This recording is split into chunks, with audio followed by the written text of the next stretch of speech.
तो आज अपन स्टार्ट कर रहे हैं डेवऑप्स के बारे में। डेवऑप्स बेसिकली क्या होता है, मार्केट में बहुत ज़्यादा पॉपुलर है डेवऑप्स। तो एक टॉपिक है, एक पर्टिकुलर पॉइंट है जिसके ऊपर अपन बात करने वाले हैं, व्हाट इज डेवऑप्स। ठीक है।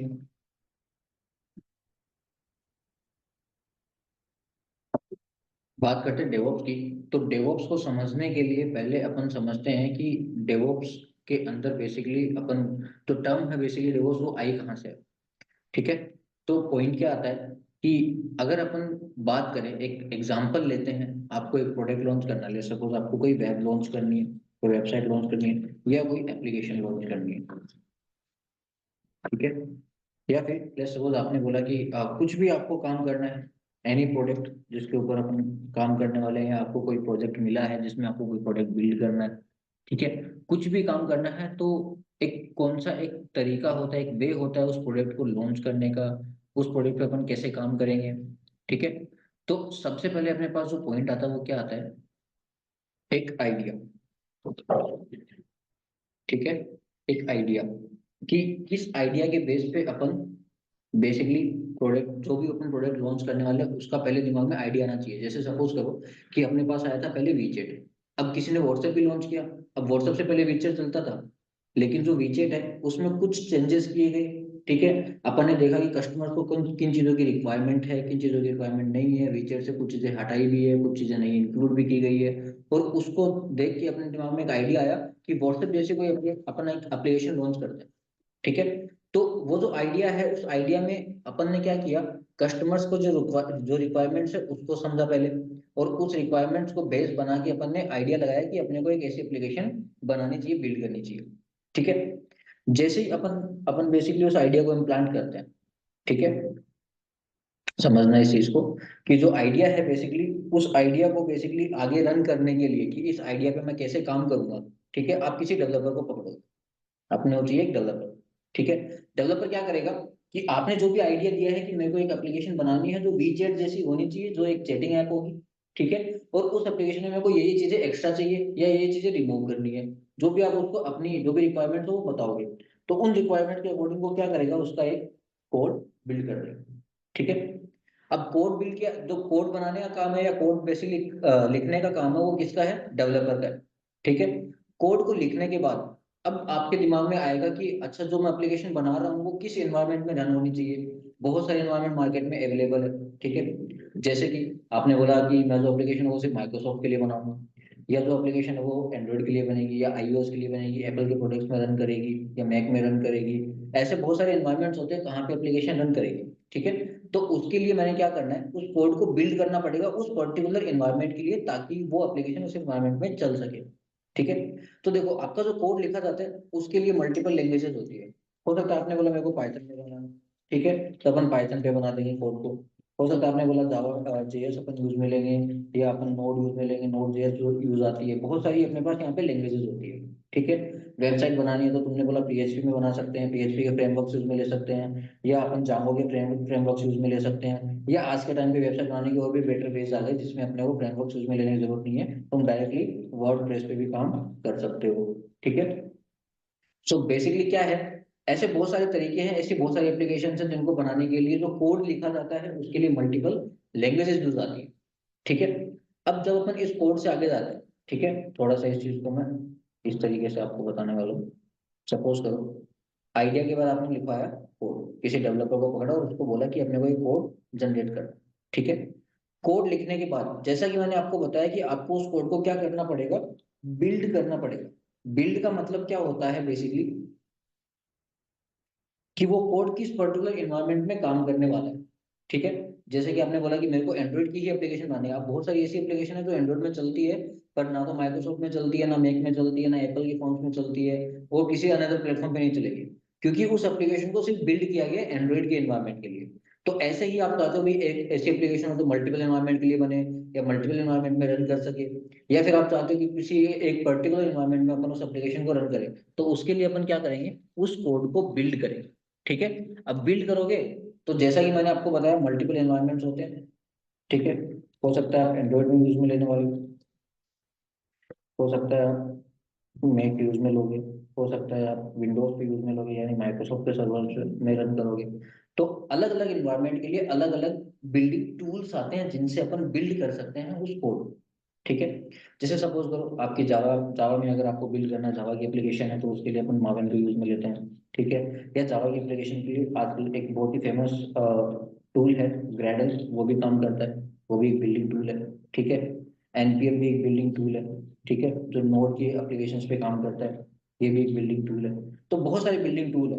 किसी इंफ्रास्ट्रक्चर को अगर आपको बिल्ड करना है तो उसके लिए अपन टेराफॉर्म जैसे टूल्स भी यूज में ले सकते हैं, जो कि कॉन्फ़िगरेशन मैनेजमेंट या इंफ्रास्ट्रक्चर एज ए कोड काम कर सकता है। ठीक है। तो ऐसे टूल्स होते हैं जो बिल्डिंग के यूज आने आने वाले हैं। ठीक है। तो बिल्ड करने के लिए अपन क्या करेंगे, मल्टीपल टूल्स होते हैं। अब आपको किस पर्टिकुलर एनवायरनमेंट में काम करना है, उसके लिए अपन उन टूल्स के अंदर उसको बिल्ड करेंगे। ठीक है। अब इसको मैं आपको थोड़ा सा लेमेंस में और अगर बताऊं, तो इसके लिए अपने पास सर्च करने का भी एक तरीका है। कभी भी किसी भी इन्वायरमेंट में अगर आप काम करने वाले हो तो उसके बारे में आप रिसर्च करो। तो रिसर्च कैसे की जाती है, थोड़ा सा मैं उसके बारे में भी आपको बता देता हूँ। तो देखो, अगर आपको बिल्डिंग टूल्स के बारे में देखना है कि कौन कौन सी बिल्डिंग टूल है, क्योंकि बहुत सारी एप्लीकेशन है, बहुत सारे इन्वायरमेंट है। अब उनके लिए जरूरी नहीं है कि आपको सारे ही बिल्डिंग टूल आएंगे। ठीक है। तो अपन चेक कर सकते हैं कि कौन सा बिल्डिंग टूल कौन से इन्वायरमेंट के लिए बना हुआ है। ठीक है। तो here we have something list of building tools in DevOps environment. जब आप यहाँ पे गूगल करोगे तो आपके पास बहुत सारी लिस्ट यहाँ पे आने वाली है।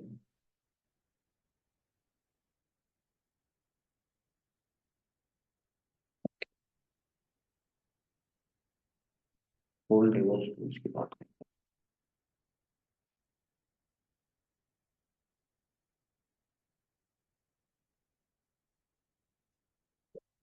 तो यहाँ पे देखो इसके पास बहुत सारे बिल्डिंग टूल्स है। जैसे सबसे पहला जो बिल्डिंग टूल है यूज में ले रहा है स्काला, स्काला oriented build tool, SBT in short इसको अपन बोल सकते हैं। ये बेसिकली किसके लिए काम करता है, SBT an acronym that stand for Scala oriented build tool is a build tool that is mean for Scala. Scala आपकी एक लैंग्वेज है, उसको अगर बिल्ड करना है तो स्काला बिल्डिंग टूल को अपन यूज में ले सकते हैं। Java and many more programming languages. तो ऐसे ही आपके पास और भी बहुत सारे टूल्स हैं, जैसे सीमेक आ गया, टेराफॉर्म आ गया जो बेसिकली इंफ्रास्ट्रक्चर को कोड में बिल्ड कर सकता है, बोबर आ गया।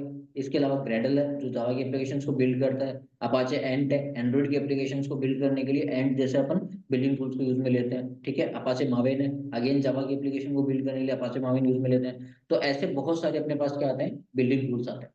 तो जो भी आप इन्वायरमेंट में काम करने वाले हो उसके लिए अपने पास मल्टीपल क्या है, बिल्डिंग टूल्स है डिफरेंट। अब सपोज को आपने बिल्ड किया, तो बिल्ड करने के बाद वो जो एप्लीकेशन है वो एक सेटअप फाइल में कन्वर्ट होगी, एक सेटअप बनेगा उसका। ठीक है। और उस सेटअप फाइल को आपको कहीं ना किसी लोकेशन पे स्टोर करना पड़ेगा। जैसे अगर आप एंड्रॉइड की एप्लीकेशन यूज में लेते हो तो एंड्रॉइड की एप्लीकेशन को आप कहाँ से डाउनलोड करते हो, प्ले स्टोर। ठीक है। तो प्ले स्टोर क्या है, एक ऐसी लोकेशन, एक ऐसा प्लेटफॉर्म जहां पे सेटअप फाइल्स को स्टोर किया जाता है। ठीक है। तो बिल्ड करने के बाद जो सेटअप फाइल्स बनती हैं, उन सेटअप फाइल्स को अपन यहाँ पे बोलते हैं क्या,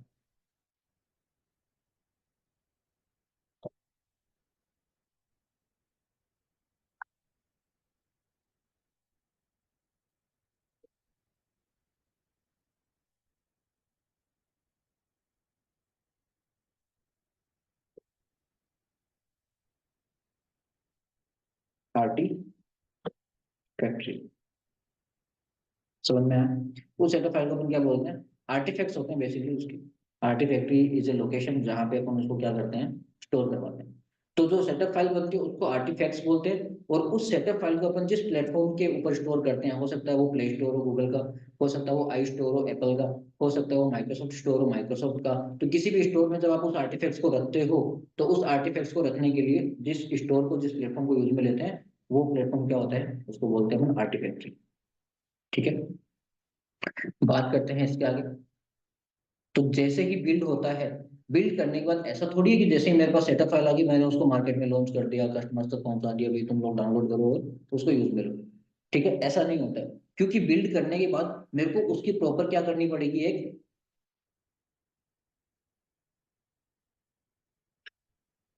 टेस्टिंग।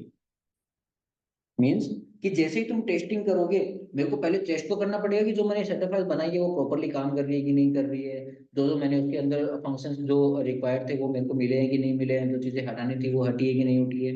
ये सारी चीजें मैं क्या करता हूँ, टेस्ट करता हूँ। अब देखो टेस्टिंग जो है ना, टेस्टिंग के लिए भी तुम्हारे पास क्या, जैसे बिल्डिंग के लिए टूल्स आते हैं, वैसे क्या होते हैं, टेस्टिंग के लिए भी बहुत सारे टूल्स मार्केट में अवेलेबल है। तो आप यहाँ से उनको भी इजीली चेक कर सकते हो। अब देखो ऐसा भी होता है कि बहुत सारे टूल्स ऐसे भी होते हैं जो मल्टीपल काम करते हैं, बिल्डिंग का भी काम करते हैं एज वेल एज टेस्टिंग का भी काम करते हैं। ठीक है, और बहुत सारे टूल्स ऐसे होते हैं जो सिर्फ टेस्टिंग का काम करते हैं, कुछ होते हैं जो सिर्फ बिल्डिंग का काम करते हैं। ठीक है, तो जैसे आप टेस्टिंग टूल्स की लिस्ट देखोगे यहाँ पे, तो आपको बहुत ही अलग अलग टेस्टिंग टूल्स मिल जाएंगे। जैसे पोबिटोन इज ए टेस्टिंग टूल, ठीक है, हैचस्पिन इज ए टेस्टिंग टूल, इसके अलावा Jira software is a testing tool, Jenkins is a testing tool, J maker sorry JMeter, selenium is a testing tool, APM is a testing tool. We have multiple varieties of testing tools.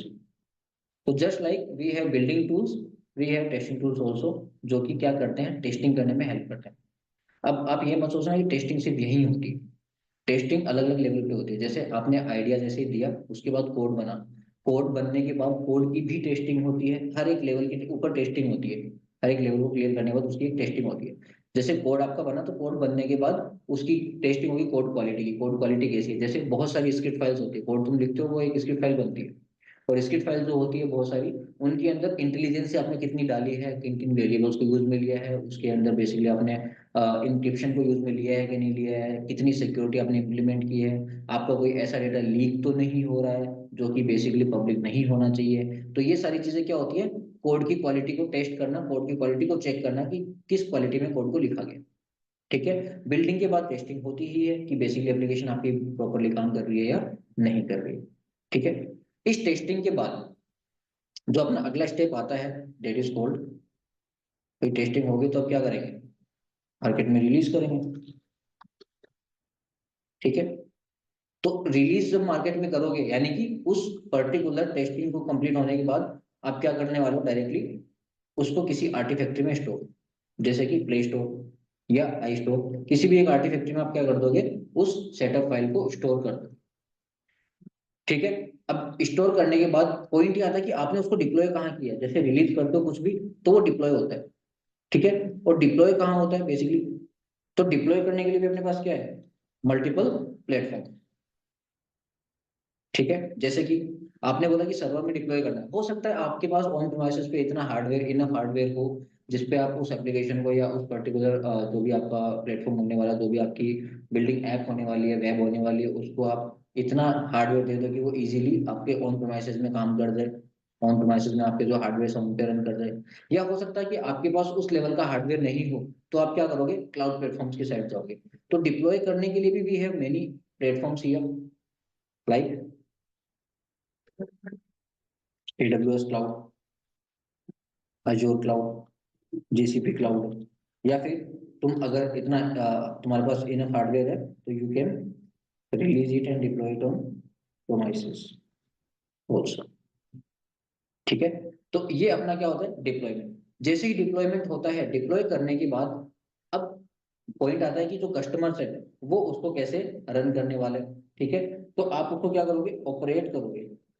Operation का मतलब क्या होता है, देखो deploy करने के बाद जो ऑपरेट करना होता है उसका मतलब ये होता है कि हो सकता है आपकी एप्लीकेशन बहुत ही पॉपुलर हो गई हो सकता है आपकी वेबसाइट बहुत ज्यादा पॉपुलर हो गई हो, तो उस वेबसाइट को जितनी ज्यादा पॉपुलर होगी उतने ज्यादा कस्टमर्स यूज में लेने वाले हैं उस एप्लीकेशन को, जितने ज्यादा लोग डाउनलोड करेंगे उतनी ज्यादा तुम्हारा हार्डवेयर कंज्यूम होने वाला है। तो जब हार्डवेयर कंज्यूम होता है तो तुम्हें हार्डवेयर को बढ़ाना पड़ेगा, क्योंकि अगर आपने इनफ हार्डवेयर नहीं दिया तो आपकी एप्लीकेशन ज्यादा लोग यूज में नहीं ले पाएंगे, ज्यादा कस्टमर्स यूज में नहीं ले पाएंगे, आपकी वेबसाइट ज्यादा रिक्वेस्ट को हैंडल नहीं, आपका जो सर्वर है जिस पे वेबसाइट चल रही है वो ज्यादा रिक्वेस्ट को हैंडल नहीं कर पाएगा, तो वो भी क्रैश होने के चांसेस बढ़ जाते हैं। तो आप क्या करते हो, जितने भी हार्डवेयर है उसको बढ़ाने का या कम करने का काम करते हो सकता है आपने पहले ज्यादा हार्डवेयर दे दिया हो, या हो सकता है आपके पास कम हार्डवेयर हो तो उसको भी आप बढ़ा सकते हो। ठीक है, तो इस चीज को क्या बोलते हैं, स्केलिंग को हैंडल करना। स्केलिंग को आप बढ़ा रहे हो या स्केलिंग को कम कर रहे हो, यही दो चीजें होती है। ठीक है, तो उस चीज को करने के लिए आप क्या करते हो, वो प्रोसेस होती है, उस प्रोसेस को क्या बोला जाता है, that is called operation. Operate करना अपनी एप्लीकेशन को या अपने वेब को। ठीक है, तो ऑपरेट करने के लिए भी तुम्हारे पास मल्टीपल टूल्स है। जैसे तुमने जहाँ पे डिप्लॉय किया है, ऑन प्रीमाइसेस पे डिप्लॉय किया है या अजूर पे डिप्लॉय किया है, AWS पे किया है, तो वहाँ पे इजीली ऑपरेट कर सकते हो। इस ऑपरेशन वाले पार्ट को आप ऑटोमेट कर सकते हो, मैन्युअली परफॉर्म कर सकते हो, that is all on you. ठीक है, तुम क्या करते हो, जैसे ही ऑपरेट हो जाता है, ऑपरेट करने के बाद आपने देखा होगा कि जो एप्लीकेशन है आजकल उनके जो बेसिकली जितने भी एप्लीकेशन के, एक सेकेंड।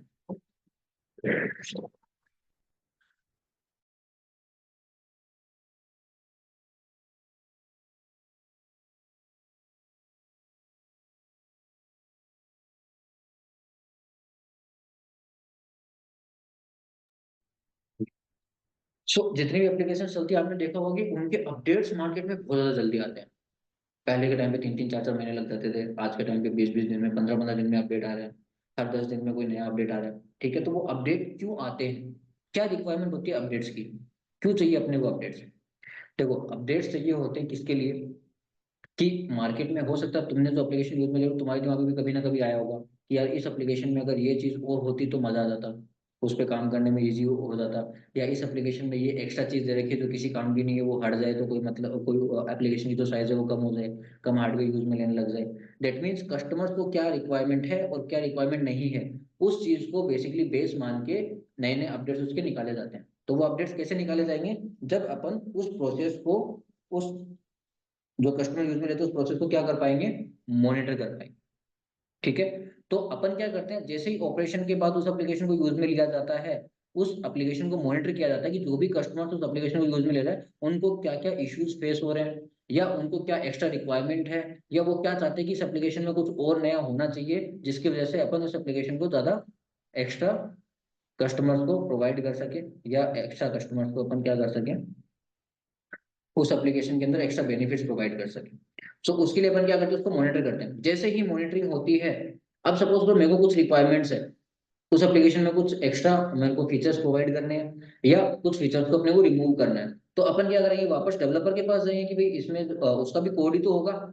आपको अगेन आइडिया आएगा उस चीज का कि मेरे को क्या फीचर रिक्वायरमेंट है और क्या नहीं है। अगेन आइडिया आएगा तो उस आइडिया के अकॉर्डिंग आप वापस डेवलपर के पास जाओगे, वापस कोड लिखने वाले हो, और उस कोड को वापस से बिल्ड करने वाले हो, वापस टेस्टिंग करने वाले हो, उसकी टेस्टिंग के बाद अगेन रिलीज करोगे, अगेन उसका डिप्लॉयमेंट होगा, अगेन ऑपरेट होगा, और देन वो आपको क्या होगा, कस्टमर्स को उसके नए नए अपडेट्स मिलते रहेंगे। कहाँ पे, उनकी आरटी फैक्ट्रीज पे, अकॉर्डिंग टू देयर प्रोडक्ट।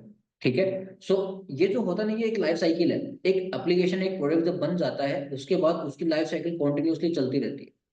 ठीक है, that is called a life cycle. अब ये लाइफ साइकिल क्या है, तो देखो इसमें क्या होता है, जो idea code build and testing वाला पार्ट है वो बेसिकली किन का आ जाता है, वो आपके डेवलपमेंट डिपार्टमेंट का आता है। ठीक है, and then after the release, जब प्रोडक्ट को रिलीज कर दिया जाता है, जो डिप्लॉयमेंट, ऑपरेट एंड मॉनिटर करने का पार्ट आता है वो आता है ऑपरेशन टीम का। ठीक है, सो आई थिंक अब तुम्हें पता लग गया होगा कि डेवऑप्स जो टर्म है वो क्यों आई है और कहाँ से आई है। So DevOps is not a technology, DevOps is more of a methodology जिस पे काम होता है। Okay, so we will call it methodology, not any technology. So methodology क्या होती है, किस मेथड से प्रोडक्ट को मार्केट में कस्टमर तक पहुंचाया जाएगा, दैट इज कॉल्ड मेथोडोलॉजी।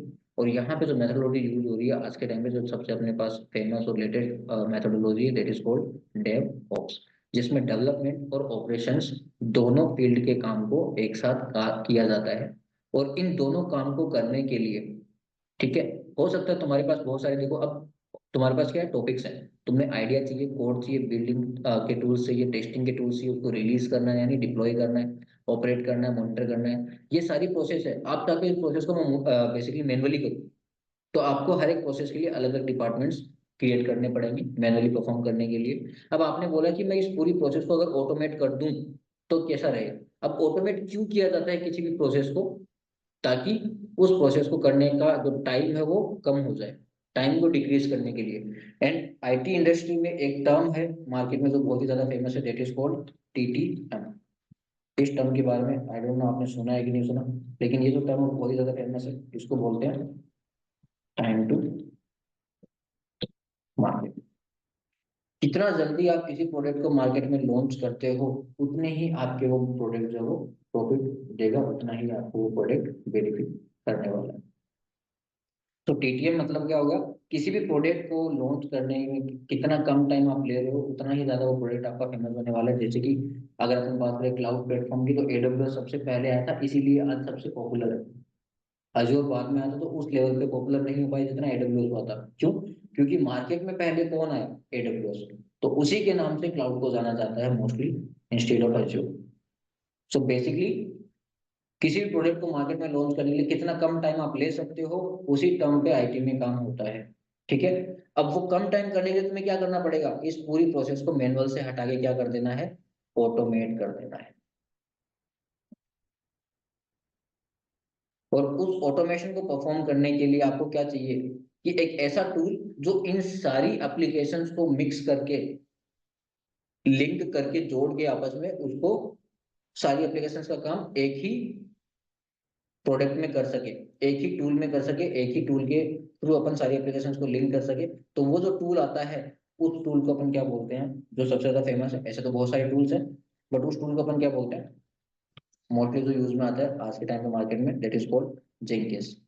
ठीक है। अब सिर्फ जेंकिंस ही नहीं है, तुम्हारे पास गिट लैब भी है जिसके थ्रू तुम काम कर सकते हो। ठीक है। तुम्हारे पास AWS कोड डिप्लॉय भी है जिसपे तुम काम कर सकते हो। ठीक है। ऐसे बहुत सारे टूल्स है मार्केट में जो जेंकिंस की तरह ही, उसके ऑल्टरनेट टूल्स है उसकी तरह काम करते हैं, लेकिन जो सबसे ज्यादा फेमस है वो है जेंकिंस। अब ये जेंकिंस क्या करता है, तुम्हें कोड लिखना है, तुम्हें उसको बिल्ड करना है, तुम्हें टेस्ट करना है, उस कोड को डिप्लॉय करना है, ऑपरेट करना है, मॉनिटर करना है, कुछ भी करना है, तो उसके लिए वो क्या करता है, हर एक टूल को लिंक करता है और उनके थ्रू काम करता है। अब जो जेंकिंस में तुम काम करते हो वो काम क्या होता है, तो देखो, तुम जब आइडिया लेके आते हो, कोड लिखा जाता है, बिल्ड किया जाता है, टेस्ट किया जाता है, इस पूरी प्रोसेस को जो डेवलपमेंट डिपार्टमेंट करता है, उस पूरी प्रोसेस को क्या बोला जाता है यहाँ पे, CI। दैट मीन्स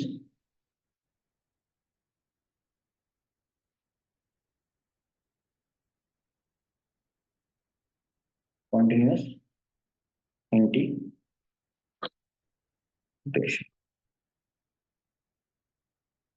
ठीक है। इस प्रोसेस को अपन बोलते हैं कॉन्टिन्यूअस इंटीग्रेशन।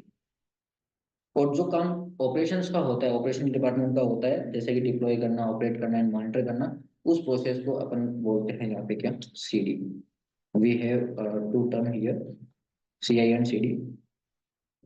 जो CD है उसको बोलते हैं अपन क्या, continuous deployment, and we have another term here called continuous delivery। Continuous deployment बोल सकते हो आप, या कॉन्टिन्यूस डिलीवरी बोल सकते हो। इनमें थोड़ा सा डिफरेंस ये रहता है कि डिप्लॉयमेंट जो आता है वो मोर of A manual part, and delivery जो आता है वो मोर ऑफ ए ऑटोमेशन का पार्ट आ जाता है। ठीक है। तो वो इंटरनल चीजें हैं जो कभी आप इन फ्यूचर अगर डेवलप करते हो तो उसमें आपको अच्छे से बताया जाएगा इंटरनली कि कैसे डिप्लॉयमेंट और डिलीवरी में डिफरेंशिएट अपन कर सकते हैं। सो ये जो प्रोसेस है CI और CD, इस प्रोसेस को ऑटोमेट कर दिया है किसने, जेंकिंस ने। दैट इज वाई जेंकिंस का जो एक्चुअल काम होता है वो क्या होता है, CI/CD पाइपलाइंस क्रिएट करना। क्योंकि यहाँ पे जो तुम्हें दिख रहा है वो क्या हो रहा है, इस कोड से फिर एक पाइप जा रहा है, बेसिकली आइडिया से पाइप जा रहा है, कोड लिखा जा रहा है, कोड से पाइप जा रहा है, बिल्ड किया जा रहा है। इस पूरी प्रोसेस को एक पाइपलाइन में रख देना, यानी उस पूरी प्रोसेस को एक पाइपलाइन के थ्रू ऑटोमेट कर देना, step by step. That is called CI/CD pipeline जो बनती है अपनी। और वो कौन बनाता है, जेंकिंस। तो इस पूरी प्रोसेस को ऑटोमेट करने के लिए अपने को बेसिकली कौन सी मेथड पे काम करना होता है, डेवऑप्स। अब बहुत सारे लोगों का क्वेश्चन रहता है कि जो डेवऑप्स है, क्या ऐसा काम पहले नहीं होता था मार्केट में, या चीजें तो वही है जो पहले भी होती थी, लेकिन डेवऑप्स फिर अभी फेमस क्यों हुआ। देखो, पहले भी मेथडोलॉजीज थी जहाँ पे बहुत सारे काम होते थे, लेकिन जो पुरानी मेथडोलॉजीज है वो तुम्हारी होती, एक मेथड चलता था। अगर कभी तुम्हें टाइम मिले तो इस चीज के बारे में आप देख सकते हो। एजाइल मेथड चलता था बेसिकली, एजाइल मेथडोलॉजी। और इन फ्यूचर अगर तुम कभी डेवऑप्स करोगे तो you can differentiate between agile methodology and DevOps methodology. थोड़ा सा मैं आपको यहाँ पे आइडिया दे देता हूँ इस चीज का क्या होता है।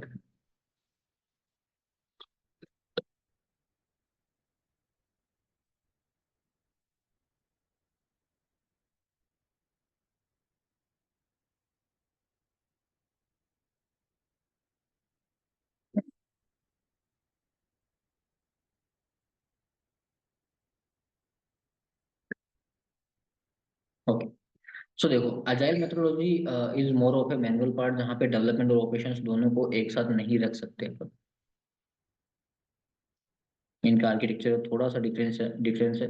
काम दोनों वही करते हैं, plan, design, develop, test, deploy, review, launch, इसका भी काम वही है, इसका भी काम वही है, plan, code, build, test, release, deploy, operate and monitor. लेकिन दोनों में डिफरेंस क्या है? अजाइल के अंदर जो तुम काम करते थे उसके अंदर सीआई का काम बिल्कुल डिफरेंट था और सीडी का काम बिल्कुल डिफरेंट था। जो आपका डेवलपमेंट डिपार्टमेंट था उसका काम बिल्कुल अलग था और ऑपरेशन डिपार्टमेंट का काम बिल्कुल अलग था। उसमें क्या होता था कि सपोज को डेवलपमेंट डिपार्टमेंट अपना काम कर रहा है तो तब तक ऑपरेशन डिपार्टमेंट बेसिकली एक तरीके से वेट करता था कि कब डेवलपमेंट टीम अपना काम करे। ठीक है, कि डेवलपमेंट टीम के अकॉर्डिंग जो है उसके बाद जो है वो ऑपरेशन टीम का काम स्टार्ट होगा। तो तब तक के लिए ऑपरेशन टीम कुछ नहीं करती थी जब तक डेवलपमेंट टीम का कुछ नहीं कर लेती है। और डेवलपमेंट टीम फिर आगे वापस से जब उस लाइफ साइकिल को चलाना होता था, अगेन रिपीट होता था, तो डेवलपमेंट टीम वेट करती थी कि कब अपना डिप्लॉयमेंट वाली जो टीम है या आपकी जो ऑपरेशन वाली टीम है वो अपना काम कंप्लीट करती है, तब जाके डेवलपमेंट फिर अपना क्या करेगा, काम अगेन स्टार्ट करेगा या उस प्रोजेक्ट को कभी इन फ्यूचर अपडेट्स निकालने हैं उसके तो उस पर काम करेगा। तो इसका मतलब क्या हो गया कि दोनों एक दूसरे के ऊपर क्या थे, डिपेंडेंट थे। ठीक है, डेवलपमेंट जो टीम थी वो डिपेंड थी पूरी की पूरी ऑपरेशन टीम पे और ऑपरेशन टीम डिपेंड थी डेवलपमेंट टीम पे। तो उससे क्या होता था, डिले होता था। और मैंने अभी थोड़ी देर पहले आपको बताया टीटीएम के बारे में, that is called time to market. वो टाइम टू मार्केट जो उसमें जितना ज्यादा डिले होगा उतना आपको कम प्रॉफिट होने वाला है अपने प्रोडक्ट्स के ऊपर। सो इस टर्म को, इस अजाइल मेथड को हटा के फिर लेके आए कौन सा मेथड, डेवॉप्स मेथड, जिसमें क्या कर दिया गया, डेवलपमेंट प्लस ऑपरेशन टीम को एक साथ काम कर दिया, एक साथ बना दिया गया, एक साथ लिंक कर दिया गया, जिससे अब एक ही टीम है जो डेवलपमेंट भी करती है और एक ही टीम है जो ऑपरेशन भी करती है। तो ना तो डेवलपमेंट ऑपरेशन के ऊपर डिपेंडेंट होगी और ना ऑपरेशन किसके ऊपर, डेवलपमेंट के ऊपर डिपेंडेंट होगी। और इससे आपका जो टाइम है वो कंप्लीटली बच जाता है मार्केट में लॉन्च करने के लिए किसी भी प्रोडक्ट। सो ये बेसिकली वो टर्म है डेवॉप्स, जिसके बारे में अपन ने आज डिस्कस किया है। इस डेवॉप्स के ऊपर ही मोर ऑफ है, इसके करियर ऑप्शन है बहुत सारे। अगर आप इससे आगे भी जाना चाहो तो आपके पास सिक्योरिटीज भी होती है, आप डेवॉप्स की सिक्योरिटीज पे काम कर सकते हो। इससे पहले आप जाना चाहते हो, मल्टी क्लाउड ऑपरेशन होते हैं अपने पास, मल्टी क्लाउड पे आप जा सकते हो, मल्टीपल क्लाउड पर पढ़ सकते हो।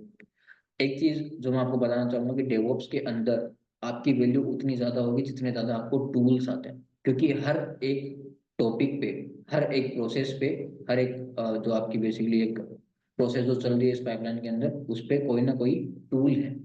और टूल एक नहीं है, बहुत सारे ऑल्टरनेट टूल्स भी, जैसे मैंने आपको बताया जेंकिंस की ऑल्टरनेट टूल गिटलैब है, एडब्ल्यूएस कोड डिप्लॉय है।